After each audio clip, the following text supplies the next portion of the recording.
Bonjour, chers amis téléspectateurs, chers amis internautes. Me voilà à nouveau avec vous dans Parole d'encouragement. Et ce matin, je ne suis pas seule. Je suis avec une sœur de longue date. Nous sommes là pour pouvoir nous encourager et elle va vous présenter son témoignage parce que nous le savons. Nous savons, la Bible nous le dit dans Matthieu au chapitre 11, verset 28 à 30. La Bible dit, venez à moi, vous tous qui êtes fatigués et courbés sous un fardeau, et je vous donnerai du repos.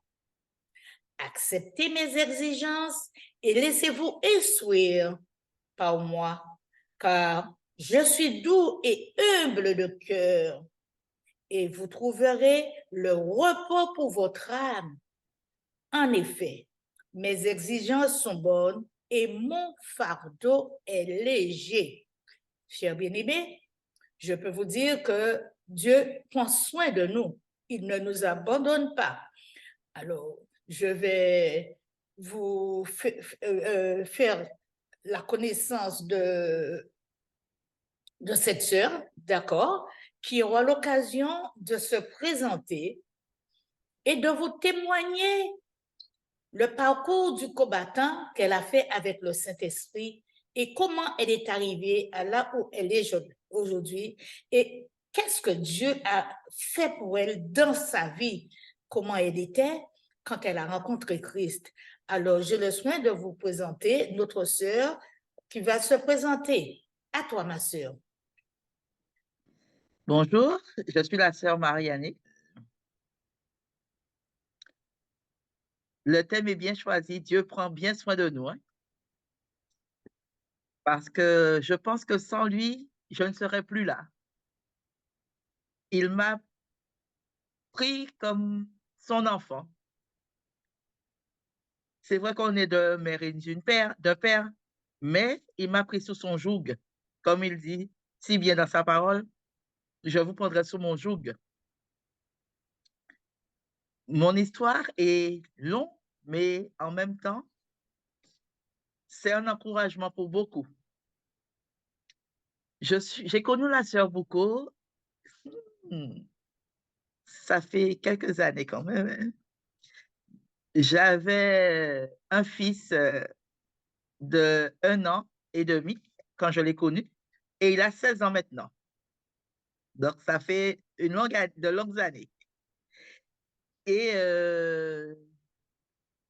je l'ai connu à travers une cousine qui venait en cellule de prière chez elle.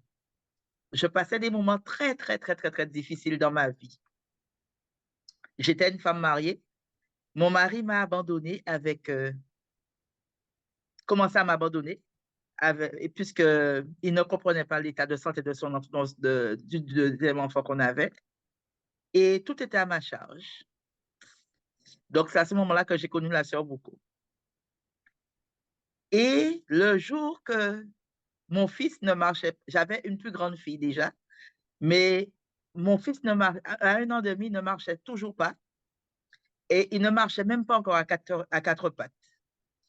Dès que j'ai je suis arrivée sur le seuil de la porte de la sœur Boucault, l'enfant voulait descendre par terre à tout prix, alors que j'étais réticente parce que je sais il ne marchait pas encore à quatre pattes et il ne faisait rien en fait. Il ne s'asseyait même pas encore vraiment non plus. Et la première fois que j'ai mis le pied sur le seuil de la porte de la sœur Boucault, l'enfant a voulu et l'enfant a marché pendant toute la cellule de prière à quatre pattes. Je ne vais pas vous mentir, frères et sœurs, j'ai eu les larmes aux yeux ce jour-là parce que je ne m'y attendais pas. C'est là que j'ai vu vraiment la main de Dieu. Et Dieu s'est occupé de mon fils ce jour-là. Il a pris la vie de mon fils en main. Donc, je peux lui rendre gloire pour cela. Et le remercier de m'avoir fait rencontrer la sœur Boucault. Parce que sa maison, c'est vraiment une maison bénie. Et ton fils a marché par la suite. Oui, il a marché par la suite. Il a marché par la suite, puisque l'histoire continue. J'étais seule, presque seule, je ne travaillais pas, j'étais chez moi et je n'avais pas les moyens financiers pour m'occuper de mes enfants. Le père était encore là, mais sa vie, c'était dehors, à l'extérieur. Donc, il fallait que j'ai les moyens de financier pour pouvoir parvenir aux besoins de mes enfants. Bon, il faut que je parle bien, aux besoins des enfants que Dieu m'a donnés. Amen. Et la sœur Bouco avait beaucoup prié. La cellule de prière avait beaucoup prié avec moi pour que je puisse trouver un travail. Le travail, vous savez, on demande à Dieu quelque chose de sens, mais Dieu nous bénit d'une autre manière. C'est un troisième enfant qui est arrivé comme travail. Une belle bénédiction que Dieu m'a donnée. Le troisième. Et Dieu a fait. Il est venu au monde avec beaucoup de combats, puisqu'il y avait le combat spirituel, le combat de la belle famille, mais il y avait beaucoup de combats. Mais Dieu nous a préservés. Dieu a pris soin de nous jusqu'à l'accouchement. Le jour de l'accouchement, ça a été, c'était fort ce jour-là. J'ai appelé la servante, la sœur Bouco, pour lui dire, je rentre à l'hôpital. Elle m'a dit, ça ira, mais je sentais déjà le combat. C'était pas facile. Le jour que je lui ai dit, le lendemain, on m'a déclenché. Je lui ai dit, bon, ça y est, on me dit que on me déclenche. Elle m'a dit, ça ira, par la gloire de Dieu, ça ira.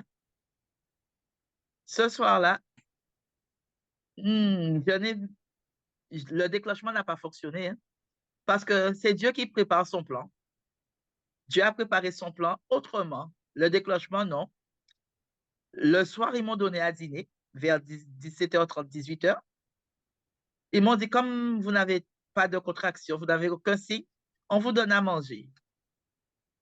Mais comme le petit serviteur de Dieu qui était en moi avait faim, il a permis à Dieu, il a demandé, c'est comme s'il disait à son papa, j'ai faim, j'ai faim, j'ai faim dans mon ventre, nourrissez-moi. Dès que j'avais mangé, les contractions ont commencé. Et j'ai appelé la chambre pour dire, ça y est, le travail a commencé. Mais j'ai senti qu'il y avait un combat. Et elle, à son niveau, comme on était déjà dans l'esprit, on était en communion fraternelle pour mon accouchement, elle-même, elle n'a pas compris. Puisque moi, je luttais dans l'hôpital, mais elle luttait chez elle. Et elle a posé. C'est comme si Dieu nous a utilisés, nous a fait nous joindre dans l'hôpital. Et Dieu a fait grâce. Pendant qu'on me dit d'attendre, Dieu a dit non, non, c'est le moment de délivrer ma fille. Donc, j'ai accouché normalement. Mais le combat continuait. J'ai accouché. Mais l'ennemi était tellement plus fort. C'est qu'il voulait vraiment me tuer à l'accouchement. J'ai fait une grosse hémorragie. Mais Dieu a toujours posé sa main. Je suis là. Je suis toujours présente. Et j'ai mis au monde, comment on disait, pendant toute ma grossesse, le petit prophète de l'Éternel. On l'a baptisé comme ça. Depuis le ventre, on l'avait baptisé par la foi, le petit prophète de l'Éternel. Et gloire à Dieu, il a 13 ans cette année. Dieu fait grâce encore. Entre-temps, au moment de sa naissance, son père nous a vraiment, là, il a viré d'eau complètement. Là, il a abandonné complètement la famille et il a refait sa vie. Mais ma belle famille m'avait dit que tu seras dans la rue avec tes 3 enfants. Et on verra comment, ma belle-mère qui me l'a sorti, on verra comment tu t'en sortiras parce que tu seras à la rue avec 3 enfants. Ah ben, Dieu a fait grâce. Dieu leur a fait voir. Non, non, non. Je prends soin de mes enfants. Le logement qu'ils devaient me faire mettre dehors dedans, j'ai vécu plus de 12 ans dedans parce que la main de Dieu s'est posée. Je rends gloire à Dieu pour cela. Et j'ai connu Christ en profondeur. Je l'ai connu à la cellule de prière, mais je n'avais fait aucun préparatif.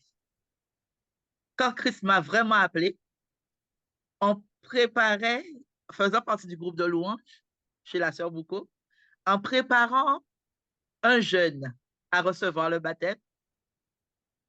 Le Saint-Esprit m'a prise, m'a secoué, m'a ébranlé le jour du baptême, m'a dit, c'est ton heure. Ce jour-là, franchement, la sœur Boucault peut être témoin, était témoin de cela. J'ai changé je suis une de toutes les couleurs parce que même si j'avais pas, je dis c'est pas le moment, j'ai pas fait de préparation et tout. Mais le Saint-Esprit m'a dit, c'est le moment. J'étais réticente. Je suis restée assise sur le banc. J'ai dit, non, non, c'est pas le moment. Je n'ai pas choisi. Je suis venue accompagner, je n'ai pas choisi.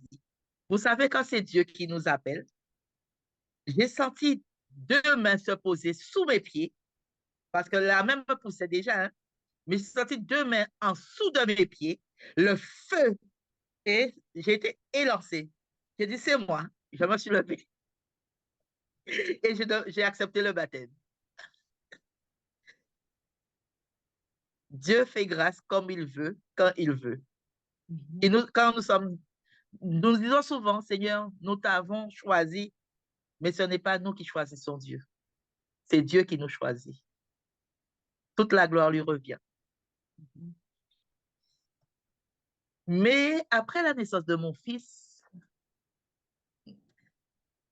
la tentation était tellement forte. J'étais épuisée, abattue.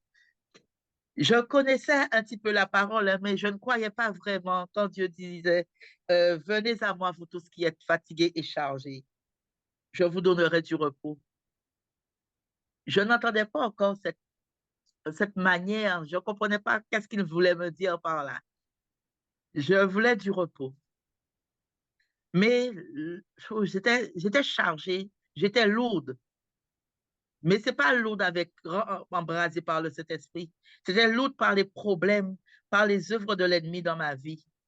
Les combats, parce que l'ennemi ne voulait pas que je vive, l'ennemi ne voulait pas que je fasse la volonté de mon Père. J'étais très combattue pour cela. Et j'ai fini par faire l'impensable, faire une tentative de suicide. J'avais mes 3 enfants dans la maison, mais ma fille, la plus grande, elle a porté manœuvre, elle a appelé, elle a, et elle a appelé la sœur Boucault, disant, maman a fait quelque chose. Je ne comprends pas qu'est-ce que maman a fait. J'ai appelé les pompiers, j'ai compris. La sœur Boucault est venue me rejoindre à l'hôpital, mais c'est la main de Dieu qui s'est posée sur moi. La main de Dieu, Dieu nous dit, je ne vous, excusez-moi, les larmes coulent. Je ne vous jugerai pas. Je vous connais. Je vous ai sondé. Je connais vos vies. Je sais de quoi vous êtes capables. Vous êtes mes enfants. Je ne vous condamnerai pas. C'est ce qu'il nous dit dans sa parole. Si c'était le malin qui avait pris possession de moi, ce jour-là, je serais morte.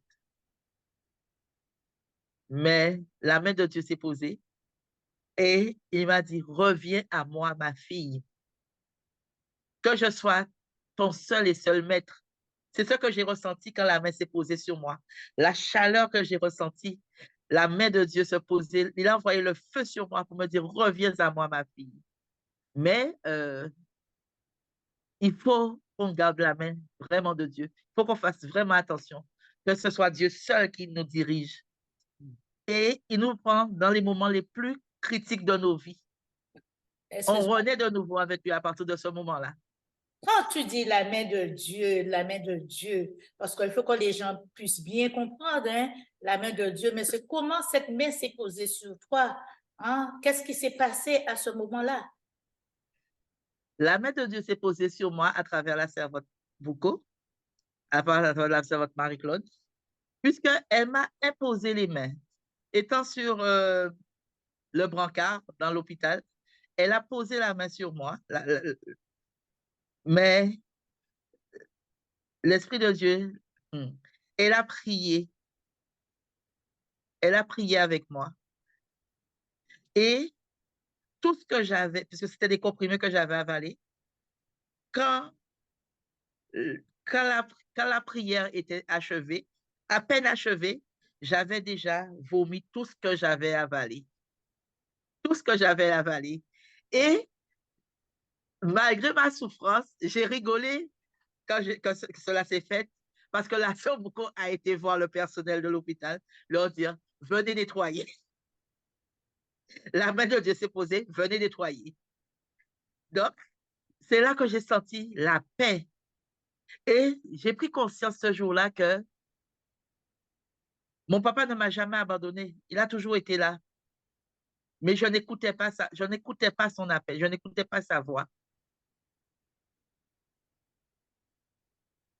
Et la servante Boucault m'a dit, tu as pris des comprimés, mais tu as mal fait. Tu aurais dû prendre une corde, ça aurait été plus vite. Puisque tu ne comprenais pas que Dieu te fait comprendre qu'il t'appelle. Mais j'ai dit, qu'est-ce qu'elle me raconte ce jour-là? Mais c'est après que j'ai dit, Seigneur, merci. Merci parce que tu m'as fait comprendre à travers ces propos que ce n'était pas ta volonté. Donc, toute la gloire revient à Dieu. Ce jour-là, c'est comme si j'étais morte physiquement, mais spirituellement, Dieu m'a fait renaître de nouveau. J'ai reçu une nouvelle naissance ce jour-là. Et on devait m'hospitaliser. Ce soir-là, j'ai dit aux gens, je ne reste pas là. Hein. Je tiens à la vie, je tiens à la vie, je ne reste pas chez vous. Parce que je suis sur un brancard depuis 18 heures. Il est minuit. Moi, je ne reste pas là. J'ai signé une décharge, je suis partie. Parce que je sais que mon papa était avec moi et que tout allait bien, même si il y a des tribulations, il y a des combats, mais mon papa est avec moi. Je sais que je ne suis pas seule. Je sens que je ne suis pas seule. Par moment, c'est un témoignage récent. On sent que quand Dieu nous appelle à le servir, on n'écoute pas. Nous ne sommes pas obéissants. Hein. Moi, la première, j'avoue que je ne suis pas obéissante. Eh ben, Dieu nous laisse faire. Hein. Il nous laisse faire. Et à un moment, il nous dit, bon, là, je t'appelle, tu n'entends pas? Eh bien, on se retrouve bloqué de toutes sortes, de toutes parts. Puisque c'est vrai que Dieu m'a déjà fait comprendre plusieurs fois que mon travail est chez moi, mais je sais qu'il y a des crédits, il y a des trucs à payer. Donc, moi, je dis, je vais travailler. Mais Dieu m'a fait comprendre. Dieu m'a mis, ça fait plus d'un mois que je suis en arrêt. Je reprendrai, si c'est sa volonté, au début décembre, si c'est sa volonté. Je dis bien si c'est sa volonté. Mais chaque fois que le moment de la reprise du travail arrive, je me sens plus mal encore. Ou bien un autre truc se déclenche. Je dis, mais Seigneur, je ne comprends pas. Mais je peux dire que hmm, là, j'étais vraiment dans une communion. J'ai passé du temps avec lui pendant tout ce temps. J'ai vécu une intimité profonde avec lui en lisant la parole, en méditant, en essayant de comprendre la parole. Je peux lui dire merci. Parce que c'est vrai, si je travaillais, je n'aurais pas pu faire cela. Et par notre désobéissance, il nous met devant le fait accompli. Donc, soyons obéissants à la volonté de Dieu. Que ce soit lui et lui seul qui prennent le contrôle de nos vies. Il sait, il connaît nos besoins. Il m'a déjà montré beaucoup de signes pendant mon absence, pendant les quelques jours que je suis chez moi. Il m'a montré beaucoup de signes que je ne manquerai de rien. Si je m'arrête de travailler, je ne manquerai de rien. Il pourvoira toujours à mes besoins, aux besoins de mes enfants. Mais toute la gloire lui revient. Comme il dit, il prend soin de nous. Vous êtes mes enfants. Je prends soin de vous. Je m'occuperai de tout ce que vous avez. Je m'occuperai de vos enfants. Je m'occuperai de vous.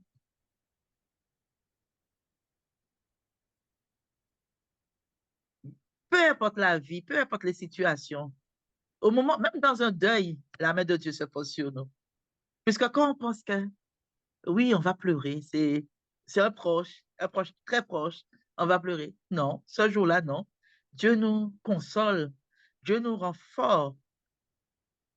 Il nous accompagne dans les épreuves.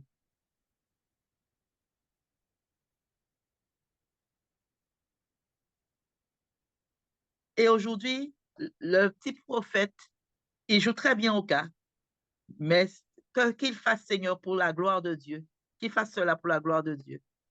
Il a appris dans le monde, oui, mais il faut qu'il le fasse pour la gloire de Dieu.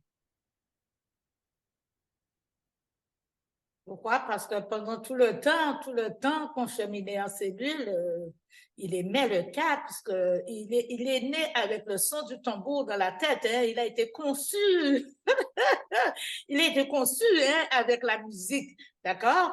Et c'est tout à Amen. fait normal, c'est tout à fait normal que Dieu fait grâce, puisque toi-même, tu es au tambour.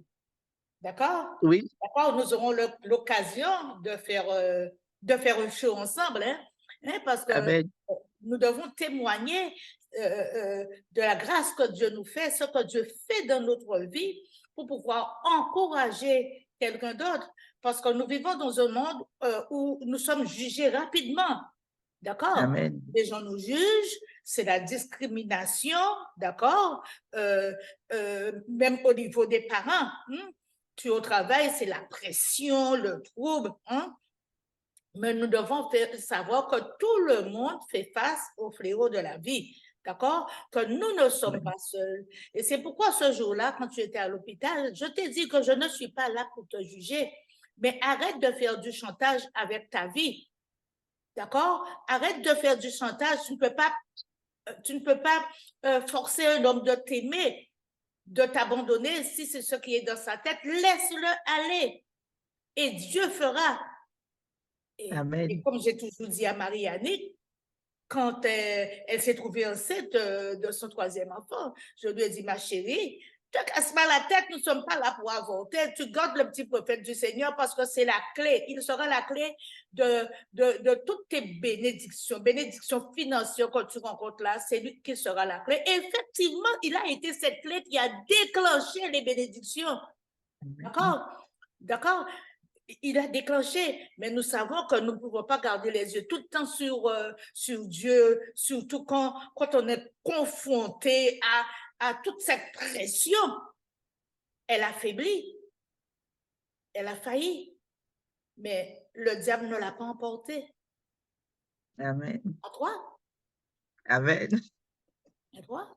Et vraiment, je peux dire que depuis que j'ai rencontré cette femme, hein, vraiment, avec mon époux, nous l'avons prise comme notre propre enfant. D'accord? Hein, les amen, enfants, tous ceux que je rencontrais en cellule, voilà, je les aidais à grandir. Quand je lui ai donné un micro en main, hein, elle n'a rien compris. Mais après, au fur et à mesure, elle a compris ce que Dieu voulait faire avec elle. Et aujourd'hui, elle n'a pas honte de louer son Dieu de là où elle est. amen, Voilà. Eh bien, c'était le témoignage de Marie-Annick, hein, qui est un témoignage fort et puissant. Je glorifie Dieu. Je glorifie Dieu de l'avoir utilisé comme instrument aujourd'hui pour encourager certaines personnes qui passent par ce moment, par des moments difficiles. Alors, Marie-Annick, que peux-tu dire pour encourager les femmes et les hommes, hein, même les jeunes femmes, tous ceux qui passent par des moments comme toi, peut-être moins ou plus, hein, qu'est-ce qu'il faut faire? Parce que nous ne sommes pas seuls. Dieu prend soin de nous. Hein? Nous ne sommes pas amen, seuls. de donner leur vie à Christ, de s'approcher. Alors, je te laisse le soin d'expliquer cela. Amen. Le conseil que je donnerais à tout un chacun, homme comme femme, nous ne sommes jamais seuls dans la vie. Nous pensons être seuls, mais nous ne sommes jamais seuls. Christ vit en nous. Parce que le souffle de vie, sans le Saint-Esprit, nous ne serons pas en vie. Donc, le Saint-Esprit est en nous. Jésus est avec nous. Dieu, le Père, Dieu, le Fils, Dieu, le Saint-Esprit. Nous avons les trois personnes en nous. Donc, nous ne sommes jamais seuls. Dieu nous tend tout le temps la main. Il toque à la porte de notre cœur, mais par moments, nous ne sommes pas réceptifs. Donc, soyez réceptifs à cela. Criez à lui et il vous répondra. Mais soyez à l'écoute surtout pour recevoir la réponse. Parce que je l'ai expérimenté plein de fois. Par moments, dans une église, on dit, j'ai pas envie d'y aller parce que on ne comprend pas ce qui se passe dans les églises. Il y a trop de désordre, il y a trop de machin. Oh, je préfère rester chez moi. Mais je vous dis, j'ai expérimenté cela. Quand c'est Dieu qui nous appelle, il met le feu sur nos pieds. On ne peut pas rester. Il nous fait comprendre que c'est moi qui décide. C'est moi qui ai pris la décision. Donc, gardez l'objectif, le seul objectif, Jésus. C'est lui qui nous appelle. Il nous a donné l'exemple. Il a pris tout pour nous sur la croix. Il n'y a plus de condamnation pour nous, hein, parce qu'il a tout pris sur la croix. Restons fidèles.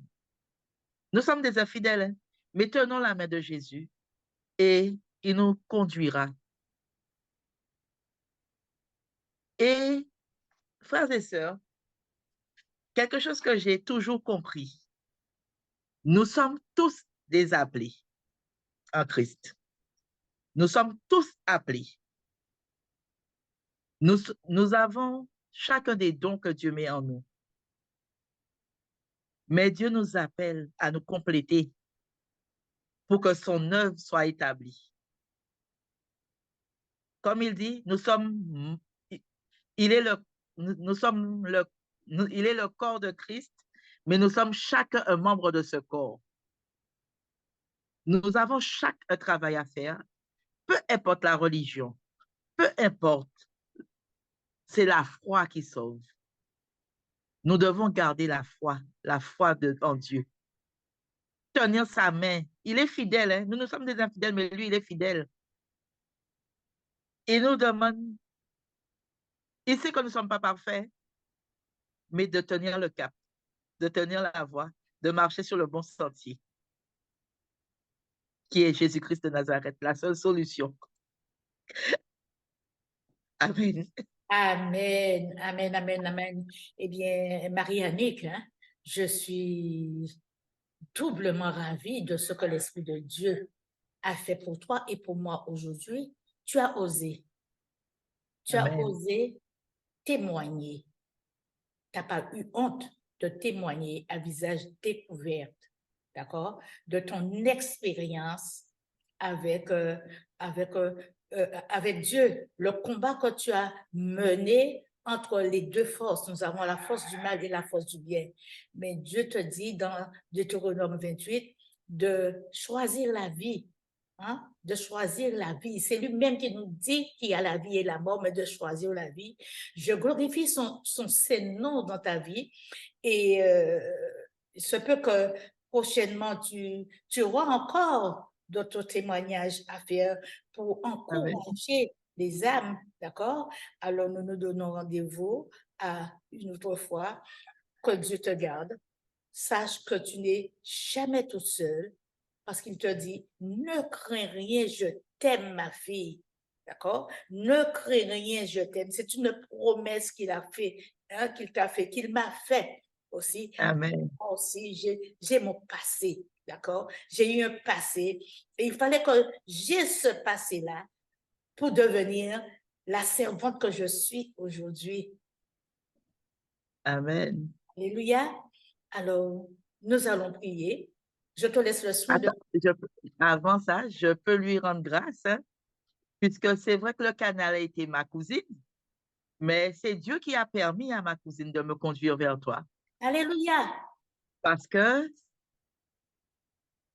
comme on dit, comme je me sentais seule, abandonnée de tous, c'est comme s'il m'a dit, bon, je te mets face à une maman. Je te donne une maman spirituelle pour te conduire, pour te enseigner ma parole, pour te guider. Donc, je lui rends grâce pour cela. Parce qu'il a fait de toi une grande mère spirituelle. Parce que tout ce que je connais, tout ce que je sais, tu m'as même fait faire des petites exhortations. Eh ben, tout ça, c'est grâce à Dieu. Dieu t'a permis, t'a utilisé comme un canal pour me former. Aujourd'hui, je peux lui rendre grâce de t'avoir utilisé comme un canal. Amen. La femme battante pour l'éternel. Amen, amen, amen, amen. Et le combat n'est pas terminé, hein? Amen. Ça ne fait que commencer parce qu'il nous demande de porter la parole, d'aller, hein? Amen. D'aller vers les âmes égarées, d'aller, de porter, de leur enseigner, de les encourager sans les juger. Amen. Amen. Amen. Alors, eh bien, je te laisse le soin de prier. C'est toi qui as l'honneur, hein, pour clôturer. Amen. Éternel, nous te disons merci pour ce moment que nous avons partagé ensemble. Mais sans ta volonté, ce moment n'aurait pas eu lieu. Seigneur, tu nous as utilisés comme des canaux, hein, Seigneur. Car, Seigneur, nous devons faire manifester ta gloire dans nos vies ce matin.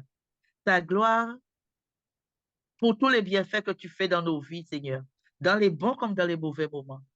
Tu nous montres que peu importe la situation, tu prends soin de tes enfants. Tes enfants ne manqueront jamais de rien avec toi. Mais Seigneur, une chose que tu nous demandes, de faire ton œuvre. La seule chose que tu nous demandes, Seigneur, de faire ton œuvre. Donc, notre requête en ce matin, c'est que nous puissions continuer encore et encore, Seigneur, à toucher des âmes, à exhorter des âmes, à les ramener à toi, Seigneur, peu importe leur moment difficile qu'ils traversent, que tu es la solution, que tu agisses, Seigneur, que tu touches leur cœur, que tu les ramènes, parce que ce sont des âmes égarées, que tu les ramènes à toi, Seigneur, que tu les consoles, qu'ils sachent que tu es là, que tu es présent parmi eux, parmi nous, Seigneur. Que, Seigneur, tu nous tends tout le temps la main. Tu es fidèle en tout. Il n'y a pas de condamnation avec toi. Tu es le juste juge, papa. Que toute la gloire te revienne, papa. Merci pour ce moment que tu nous as permis de partager dans cette compagnie. Que toute la gloire te revienne. Ainsi, je t'ai prié. Amen. Amen, amen, amen, amen. Eh bien, nous disons gloire, gloire et louange à notre Dieu. Hein? Et moi, ma prière, c'est que les hommes, les femmes, ceux qui entendent cette émission aujourd'hui, ne puissent pas se mortifier, se recoqueviller, mais se dire que j'ai un grand Dieu. Alléluia. J'ai un grand Dieu. Je n'ai pas de problème parce que Dieu prend soin de mes problèmes. Dieu prend soin de mes soucis. Ma vie est entre ses mains. Amen. Eh bien, je Amen. vous dis au revoir. Si vous avez aimé cette vidéo, likez, mettez votre commentaire, abonnez-vous à ma chaîne puisque vous aurez souvent des témoignages puissants pour vous aider à tenir bon dans la vie. Allez, Marie-Annick, que le nom du Seigneur soit glorifié. Hein? Le Amen. bonjour à tes enfants, le bonjour à ta famille. Hein? Et Je ne lui voilà. manquerai pas. Allez, bisous. Bisous. À bientôt. À bientôt.